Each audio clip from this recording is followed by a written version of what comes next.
ஆண்டவராக இயேசு கிறிஸ்துவின் நாமத்தில் என் அன்பின் வாழ்த்துக்கள். இந்த நாளிலேயும் உங்களை சந்திப்பதில் மகிழ்ச்சி அடைகிறேன். இன்றைக்கு நம்முடைய தியானத்திற்காக நாம் தெரிந்து கொள்கிற வேத வசனம் மத்தேயு எழுதின சுவிசேஷம் 9ஆம் அதிகாரம் 22ஆம் வசனம். இயேசு திரும்பி அவளை பார்த்து, மகளே, திடன்கொள், உன் விசுவாசம் உன்னை ரட்சித்தது என்றார்.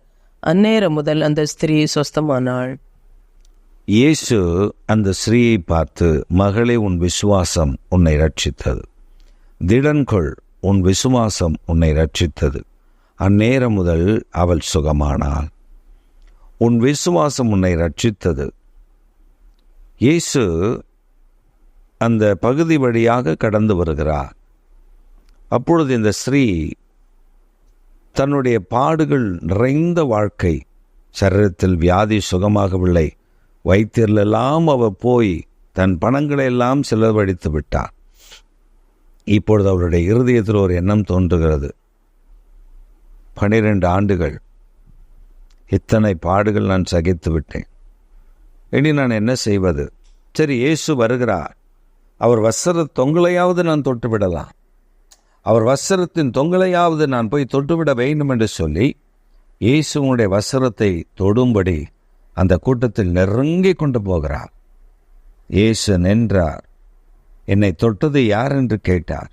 சீஷர்கள் சொன்னார்கள், இவ்வளவு கூட்டம் நெருங்கி வருகையில் நீர் என்னை தொட்டது என்று யார் என்று கேட்பது எப்படி என்று கேட்டபொழுது அவர் சொன்னார், இல்லை, என்னிடத்திலிருந்து வல்லமை புறப்பட்டது, யாரோ ஒருவர் என்னை தொற்றிருக்கிறார்கள், அவர்களுக்கு ஒரு சுகம் உண்டாயிருக்கிறது. யார் அது? அப்பொழுதுதான் இந்த பெண் ஓடி வந்து சொல்லுகிறார், ஐயா, நான் தான் உங்களை தொட்டேன், நான் தான் இந்த பாடுகள் உள்ள பெண், இந்த என்னுடைய சரீரத்தில் இந்த பெண்களுக்குரிய பாடுகள் எனக்கு இருந்தது, அதனால தான் நான் வந்து உம்மை தொட்டேன், நான் இப்பொழுது சுகமாகிவிட்டேன் என்று சொல்லி அவள் மகிழ்ச்சியோடு ஆண்டவரை பார்த்து, நான் தான் தொட்டேன் என்று பயத்தோடு வந்த பொழுதுதான் இயேசு அந்த பெண்ணை பார்த்து, திடன்கொள், திடன்கொள், உன் விசுவாசம் உன்னை ரட்சித்தது. அந்த நேரத்திலிருந்து அவளுடைய வியாதிகள் சுகமடைந்தது. அவள் வியாதி நீங்கி அவள் சுகமானாள் என்று வேதம் சொல்லுகிறது. ஆம் பிரியமானவர்களே, இன்றைக்கு நாம் இயேசுவினிடத்தில் கிட்டி சேர்கிறோம்.